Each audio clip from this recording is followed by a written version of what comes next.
Hello guys, তো চলো আজ আমরা লেসবিয়ান স্টোরি আমার বদমেজাজি সিরিয়র নেক্সট পার্ট শুনবো।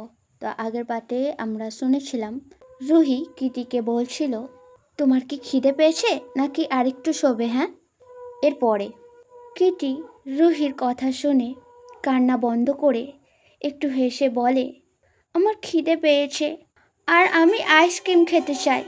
এটা শুনে রুহি খুবই স্ট্রিক্টলি মানা করে বলে না, একদম নয়, এতটা কান্নার পরে আইসক্রিম পাবে না, শরীর খারাপ হতে পারে, খুব তাড়াতাড়ি সন্ধে হয়ে আসবে। চলো আমার সাথে, প্রথমে তোমার জন্য কিছু বানিয়ে দেবো, তারপরে ডিনার তৈরি করব। এরকমটা বলে রুহি কিটিকে নিয়ে কিচেনে চলে যায়। তারপরে একটা সিম্পল সা নুডলসের ডিশ বানিয়ে ওটা একটা বাউলে নিয়ে কিচেন ক্যাবিনেটে বসে থাকা কিটির কাছে গিয়ে ওই নুডলসটা একটু একটু করে কিটিকে খাওয়ানোর চেষ্টা করতে যায়।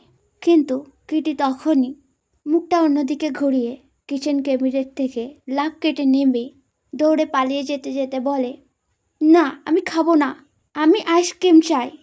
এটা শুনে রুহি গ্লেয়ার করে বকা দিয়ে বলে আমি বললাম না, একদম নয়, চুপচাপ এটা খেয়ে নাও, না হলে। এরকমটা বলে রুহি হাতে ধরে থাকা নুডলসের বাউলটাকে এক জায়গায় রেখে দেয়। তারপরে কিটির কাছে গিয়ে ওকে জোর করে খাওয়ানোর চেষ্টা করতে থাকে। তখনই কিটি আবারও রুহির হাত ছাড়িয়ে আবারও পালিয়ে যায়। রুহি এটা দেখে চিৎকার করে বলে কিটি, এরকমভাবে দৌড়িও না, তাড়াতাড়ি আমার কাছে চলে এসো অ্যান্ড এই নুডলসটা খেয়ে নাও। কিটি দৌড়তে দৌড়তে জেদের সাথে চিৎকার করে বলে আমি খাবো না, আমার আইসক্রিম চাই। এটা শুনে রুহি খুবই রেগে গিয়ে বলে তুমি আবারও এরকম ব্যবহার করছো, দাঁড়াও, প্রথমে তোমাকে ধরে নিই, তারপরে দেখছি তুমি কিভাবে খাবে না। এরকমটা বলে রুহি দৌড়াতে যায়, কিন্তু তখনই ওর শরীরে খুবই জোরে ব্যথা হয়ে ওঠে। কেননা ওর শরীরে যে সমস্ত ব্যথাগুলো ছিল সেগুলো পুরোপুরি হিল হয়নি। তাই এরকম হঠাৎ কিছু মুভমেন্ট করার জন্য আবারও সেসব জায়গাগুলোতে ব্যথা শুরু হয়ে যায়। রুহি কিছুক্ষণের জন্য দাঁড়িয়ে পড়ে নিজের ব্যাকেতে ম্যাসাজ করেছিল। তখনই লিভিং রুমের দিক দিয়ে কিটির খুব জোরে জোরে কান্নার আওয়াজ আসে। এটা শুনে রুহি খুবই আনেক্সিয়াস হয়ে বলে কি হলো, ও কি পড়ে গেল? এরকমটা বলে খুবই ওয়ারিড হয়ে রুহি তাড়াহুড়ো করে লিভিং রুমের দিকে চলে যেতে থাকে। লিভিং রুমে পৌঁছানোর পরে রুহি দেখে কিটি এন্ট্রান্স গেটের কাছে দাঁড়িয়ে আছে অ্যান্ড ভূমিকার সৎ বোন সীমা ওকে খুবই জোরে জোরে চড় মারতে মারতে বলছে বদমাইশ মেয়ে, তোমার সাহস কী করে হলো আমার ড্রেসটা ছেঁড়ার? এই সিনটা দেখে রুহি খুবই তাড়াহুড়ো করে কিটির কাছে গিয়ে কিটিকে কোলে তুলে নেয়। তারপরে সীমার দিকে খুবই রাগের সাথে দেখে বলে আমার মেয়ের ওপরে হাত ওঠানোর তোমার সাহস কী করে হলো? এরকমটা বলে তারপরে কিটিকে খুবই আদর করতে করতে ওর ফেসেতে হাত বোলাতে বোলাতে রুহি বলে কেঁদো না, আমি আছি না এখানে, তোমার কি খুব জোরে লেগেছে? হঠাৎ করে রুহিকে এরকমভাবে সামনে এসে দাঁড়াতে দেখে অ্যান্ড এই সমস্ত কথা বলতে দেখে সীমা খুবই শকড হয়ে যায় আর মুকিংলি বলে তুমি আবার চলে এসেছো? তাই তো ভাবি, তোমার মতো এরকম লোভী কি করে ভূমিকা এই সমস্ত লাক্সারিয়াস লাইফস্টাইল ছেড়ে এভাবে পালিয়ে যেতে পারে। শেষমেশ তোমার লোভ তোমাকে আবারও এখানে টেনে নিয়েই আসলো। বলো, তুমি কি বিয়ে করে নিয়েছো? এই বাচ্চাটা কি তোমার? ঠিকই আছে, যেমন মা তার তেমন বেটি। দেখতে তোমার মতো না হলেও ওর ম্যানাসলেস আর ক্লামজি অ্যান্ড এইরকম বাজে ব্যবহার করার বিহেভিয়ারটা পুরোপুরি তোমার মতোই পেয়েছে। কিন্তু তোমার এই বাচ্চাটাকে নিয়ে আমার ভূমিকার ঘরে কি করার জন্য ফিরে এসেছো? হ্যাঁ, রুহি এবারে খুবই রেগে গিয়ে ইরিটেটিং ভয়েসে বলে, তুমি হও কে আমার বাচ্চাকে এই সমস্ত উল্টোপাল্টা কিছু বলার? প্রথমে নিজের দিকে দেখো, আর যদি আমি এখান থেকে যেতে পারতাম তাহলে তোমার থেকে বেশি আমি খুশি হতাম। যদি কিছু জিজ্ঞেস করারই হয় তাহলে যাও নিজের দিদিকে গিয়ে জিজ্ঞেস করো। এটা শুনে সীমা মোকিংলি হেসে বলে, ওয়াও, তোমার অ্যারোগেন্ট বিহেভিয়ারটা এখনও সেই আগের মতোই আছে, একদমই চেঞ্জ হয়নি, তাই না? কিন্তু তোমার ফিরে আসার কোনো ফায়দা নেই, কেননা খুব তাড়াতাড়ি ভূমিকার মম ড্যাড সত্যি সত্যি আমার মম ড্যাড হয়ে যাবে। তখন তো তোমাকে আমি এই ঘর থেকে টেনে টেনে বার করব। এটা শুনে রুহি খুবই কনফিউজ হয়ে জিজ্ঞেস করে, কি বলছো তুমি? রুহির এই কনফিউজ কথাটা শুনে সীমা অ্যারোগেন্টলি বলে, তোমার মতো সাথীর এই পরিষ্কার কথাটা বুঝতে পারলো না, এটা অন্য কেউ বিশ্বাস করবে, আমি না, বুঝলে?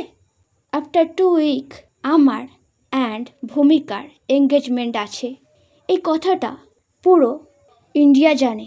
আর তুমি না সো ইন্টারেস্টিং, আর নাকি তুমি ওই নিউজটা শুনেই দৌড়ে দৌড়ে এখানে চলে এসেছো যাতে তুমি ভূমিকাকে আবারও কনভিন্স করে এই জিনিসটার মধ্যে বাধা দিতে পারো, তাই তো? ঠিক আছে, you can try your best, okay? Because তোমার লাখ মানা করার সত্ত্বেও ভূমিকা আমাকে কখনো বিট্রে করবে না। আফটার অল তোমার পাস্টের এক্সপিরিয়েন্সের থেকে এটা তো বোঝা হয়ে গেছে না, ভূমিকা আমার খুশির জন্য সব কিছু করতে পারে। এই সমস্ত কথা শুনে ভেতরে সারপ্রাইজ হয়ে যাওয়া স্যাড, নিজের ভেঙে যাওয়া দিলটাকে সামলিয়ে রুহি বাইরে খুবই কাম ধীরে আওয়াজে বলে, ও কংগ্রেচুলেশন, চিন্তা করো না, আমি তোমার আর তোমার সো কল দিদির মাঝখানে আসবো না। অ্যান্ড প্লিজ এঙ্গেজমেন্টটা হয়ে গেলে ভূমিকাকে বলো ও যেন আমাকে যেতে দেয়। এরকমটা সীমাকে বলে রুহি কোলে তুলে রাখা কাঁদতে থাকা কিটির দিকে দেখে খুবই কেয়ারিং আওয়াজে বলে, তোমার গালে তো লাল দাগ হয়ে গেছে, চলো আইস প্যাক লাগাতে হবে। আমি জানি তোমার খুব কষ্ট হচ্ছে, কিন্তু তুমি তো একটা স্ট্রং গার্ল না, তাহলে এখন একটু কান্না বন্ধ করো, আমি পরে তোমাকে আইসক্রিম কিনে দেবো, ঠিক আছে আমার গুড গার্ল? প্লিজ এবারে একটু কান্না বন্ধ করো। এরকম বলতে বলতে কিটিকে কনসোল করতে করতে রুহি কিটিকে নিয়ে ওখান থেকে চলেই যাচ্ছিল। তখনই সীমা রুহির হাতটা ধরে ওকে আটকিয়ে নিজের আঙুলের নখগুলো রুহির হাতে ফুটিয়ে দিতে দিতে খুবই রাগের সাথে বলে, এরকমভাবে চলে যাবে? প্রথমে নিজের বাচ্চাকে বলো যাতে ও আমাকে সরি বলে, আমার এত দামি ড্রেসটাকে এরকমভাবে ছিঁড়ে দিয়েছে। নখগুলো ফুটে যাওয়ার ফলে রুহির হাতে স্লাইডলি কেটে যায়, আর সেখানে লাল দাগ পড়ে যেতে থাকে, অ্যান্ড ওই জন্য রুহির খুব ব্যথাও হতে থাকে। তার উপরে এই সমস্ত অ্যারোগেন্ট কথাবার্তা শুনে রুহি খুব রেগে গিয়ে ওর হাতটাকে ধরে থাকা সীমার হাতটাকে ধরে মুচকাতে মুচকাতে ধমকি দিয়ে বলে, নিজেকে খুবই প্রিসিয়াস মনে করো না? এই সমস্ত ব্যবহার অন্য কারোর সাথে করবে, আমার আর আমার মেয়ের সাথে নয়।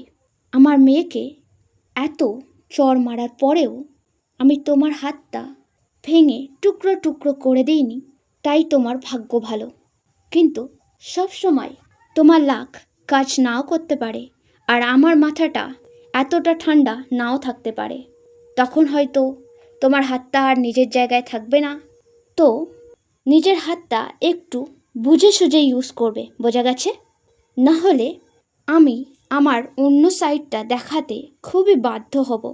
এরকমটা বলে রুহি সীমার হাতটা ছেড়ে দিতেই যাচ্ছিল, কিন্তু তখনই ভূমিকা ওখানে এসে খুবই রাগের সাথে চিৎকার করে বলে, এই সমস্ত কি হচ্ছে এখানে?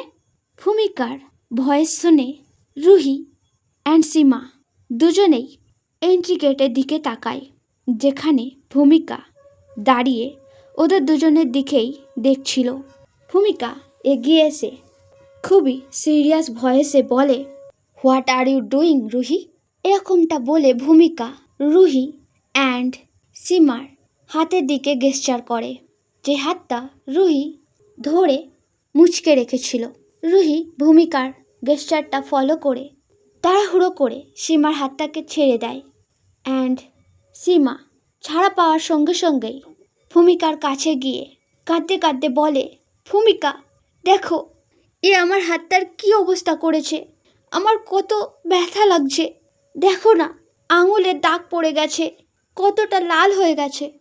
এরকমটা বলে সীমা ভূমিকার সামনে হাতটাকে ভালো করে দেখাতে থাকে। ভূমিকা সীমার হাতটাকে ধরে রুহির দিকে তাকিয়ে খুবই রাগের সাথে বলে, এটা কি Ruhi? May I know why you done this? আজকের জন্য এই অবধি। যত তাড়াতাড়ি সাবস্ক্রাইব করবে তত তাড়াতাড়ি এর নেক্সট পার্ট চলে আসবে। তো দেখা হচ্ছে নেক্সট ভিডিওতে। চলো বাই বাই।